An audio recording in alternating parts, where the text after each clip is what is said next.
Hello అండి, జనార్దన్ ఇన్సైట్కు స్వాగతం. నేను మీ జనార్దన్. ఈరోజు మనం ఒక ఇంట్రెస్టింగ్ పొలిటికల్ జర్నీ చేయబోతున్నాం. దేశానికి ఒక చివరన అస్సాం, మరో చివర ఉన్న కేరళ.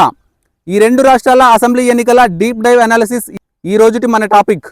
ఈ రెండు రాష్ట్రాలను నేను ఒక వీడియోలో ఎందుకు విశ్లేషిస్తున్నానంటే, ఇవి కేవలం భౌగోళికంగానే కాదు, రాజకీయంగా కూడా పూర్తిగా రెండు వ్యతిరేక ధృవాలు.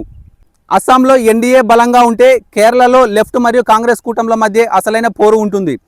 ఒక చోట మతం ఆధారిత సమీకరణాలు కీలకమైతే, మరో చోట సైద్ధాంతిక పోరాటం కీలకం. మరి ఈ 2026 ఎన్నికల్లో ఈ రెండు రాష్ట్రాల ఓటర్ల నాడి ఎలా ఉంది? ఎవరి బలాలేంటి, ఎవరి బలహీనతలేంటి, గ్రౌండ్ రియాలిటీ ఏంటో స్పష్టంగా డేటాతో సహా విశ్లేషిద్దాం. వీడియోని ఎక్కడా స్కిప్ చేయకుండా చివరి వరకు చూడండి. మొదటగా మనం అస్సాం ఎలక్షన్ అనాలిసిస్ ఏంటో చూద్దాం. కాషాయ కంచుకోట అవుతుందా ఇక్కడ? అస్సాంలో ప్రధాన పోరు అధికారంలో ఉన్న బీజేపీ వర్సెస్ కాంగ్రెస్ నాయకత్వంలోని విపక్ష కూటమి మధ్య జరుగుతుంది.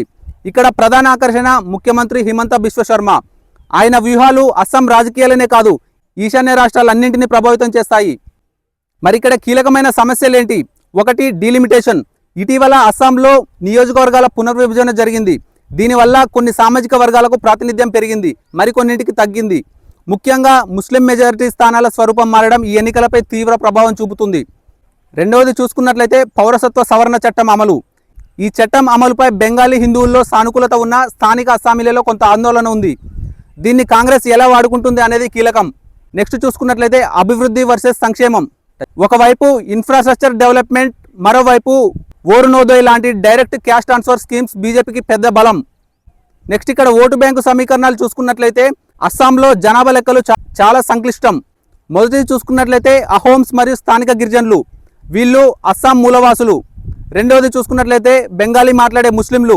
బదరుద్దీన్ అజ్మల్ పార్టీ మరియు కాంగ్రెస్ మధ్య ఈ ఓట్లు చిల్లుతాయా లేక ఏకపక్షంగా పడతాయా అనేది లోయర్ అస్సాంలో ఫలితాలను శాసిస్తుంది. మూడవది చూసుకున్నట్లయితే టీ ట్రైబ్స్, అస్సాం తేయాకు తోటల్లో పనిచేసే కార్మికుల ఓట్లు. గత కొన్నేళ్లుగా వీరు బీజేపీకి అండగా నిలుస్తున్నారు. ఫైనల్గా ఇక్కడ అస్సాంలో హిమంత బిశ్వ శర్మ ఇమేజ్, హిందుత్వ అజెండా, సంక్షేమ పథకాలు బీజేపీని మళ్లీ రేసులో ముందుంచాయి. కానీ విపక్షాలు ఏకమై ఓటు చీలనివ్వకపోతే టఫ్ ఫైట్ తప్పదు. నెక్స్ట్ కేరళ ఎలక్షన్ అనాలిసిస్ చూసుకున్నట్లయితే ఇక్కడ చరిత్ర మారుతుందా, పునరావృతం అవుతుందా? ఇప్పుడు సౌత్కి వచ్చేద్దాం. దేవుని స్వంత దేశం కేరళ. ఇక్కడ ఎప్పుడు ఎల్డీఎఫ్ కమ్యూనిస్టుల కూటమి మరియు యూడీఎఫ్ కాంగ్రెస్ కూటమి మధ్య అధికారం మారుతూ ఉండేది. కానీ గత ఎన్నికల్లో పినరయ్ విజయన్ ఆ ట్రెండ్ బ్రేక్ చేసి వరుసగా రెండోసారి సీఎం అయ్యారు. ఇప్పుడు ముచ్చటగా మూడోసారి అధికారంలోకి రావాలని కమ్యూనిస్టులు, ఈసారైనా పవర్ దక్కించుకోవాలని కాంగ్రెస్ హోరాహోరీగా పోరాడుతున్నాయి. దానికి తోడు బీజేపీ ఈసారి కేరళలో బలమైన ముద్ర వేయాలని గట్టి ప్రయత్నాలు చేస్తోంది. మరి ఇక్కడ ప్రధాన సమస్యలు మరియు ఎలక్షన్ ఫ్యాక్టర్స్ ఏంటో ఒకసారి చూసినట్లయితే, మొదటిది ప్రభుత్వ వ్యతిరేకత, యాంటీ ఇన్కంబెన్సీ.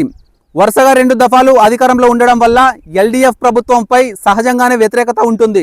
ముఖ్యంగా రాష్ట్ర ఆర్థిక పరిస్థితి, అప్పులు పెద్ద చర్చనీయాంశాలు. రెండవది చూసుకున్నట్లయితే మైనారిటీ ఓట్లు. కేరళలో ముస్లిం సుమారు 26% మరియు క్రిస్టియన్ సుమారు 18% vote bank deciding factor.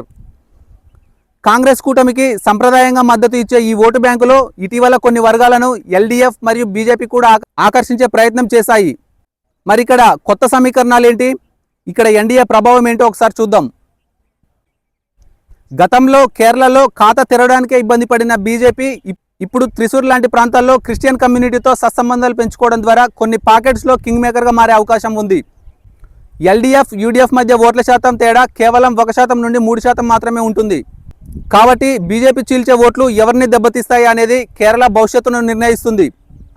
Rahul Gandhi Wayanad ఎంపీగా ఉండడం లేదా కాంగ్రెస్ హైకమాండ్ ఫోకస్ కేరళలో యూడీఎఫ్కి పెద్ద ప్లస్ పాయింట్. మరోవైపు Pinarayi Vijayan crisis management image ఎల్డీఎఫ్కి బలం. ఇది కేవలం ఎన్నిక కాదు, సైద్ధాంతిక మనుగడ కోసం కమ్యూనిస్టులు ఆడుతున్న పెద్ద గేమ్. సో ఇదండి అస్సాం మరియు కేరళ రాష్ట్రాల పొలిటికల్ పిక్చర్. అస్సాంలో జాతీయవాదం, మతపరమైన సమీకరణాలు, అభివృద్ధి కేంద్రంగా ఎన్నికలు జరుగుతుంటే, కేరళలో సైద్ధాంతిక పోరాటం, ఆర్థిక పరిస్థితులు, మైనారిటీ ఓట్ల ఏకీకరణ చుట్టూ రాజకీయాలు నడుస్తున్నాయి. ఈ రెండు రాష్ట్రాల ఫలితాలు జాతీయ రాజకీయాలపై ఖచ్చితంగా పెద్ద ప్రభావాన్ని చూపుతాయి. నా దృష్టిలో ఈ ఎన్నికల్లో ఎవరెన్ని సీట్లు గెలుస్తారు అనే దానికంటే వాళ్ళు అవలంబించే వ్యూహాలు భవిష్యత్ పాలిటిక్స్కి ఒక స్టడీ మెటీరియల్ లాంటివి. ఈ రెండు రాష్ట్రాల్లో ఎవరిది పైచేయి అవుతుందని మీరు భావిస్తున్నారో కామెంట్స్లో తెలియజేయండి. ఈ డీప్ డైవ్ అనాలిసిస్ మీకు నచ్చినట్లయితే తప్పకుండా వీడియోని లైక్ చేయండి, మీ ఫ్రెండ్స్తో షేర్ చేయండి. ఇలాంటి మరెన్నో ఇన్డెప్త్ కరెంట్ అఫైర్స్ మరియు పాలిటీ ఎక్స్ప్లెనేషన్స్ కోసం మన జనార్దన్ ఇన్సైట్ ఛానల్ని సబ్స్క్రైబ్ చేసుకోవడం మర్చిపోకండి. మళ్ళీ మరొక ఇంట్రెస్టింగ్ టాపిక్తో కలుద్దాం. అప్పటి వరకు సెలవు. సైనింగ్ ఆఫ్ మీ జనార్దన్.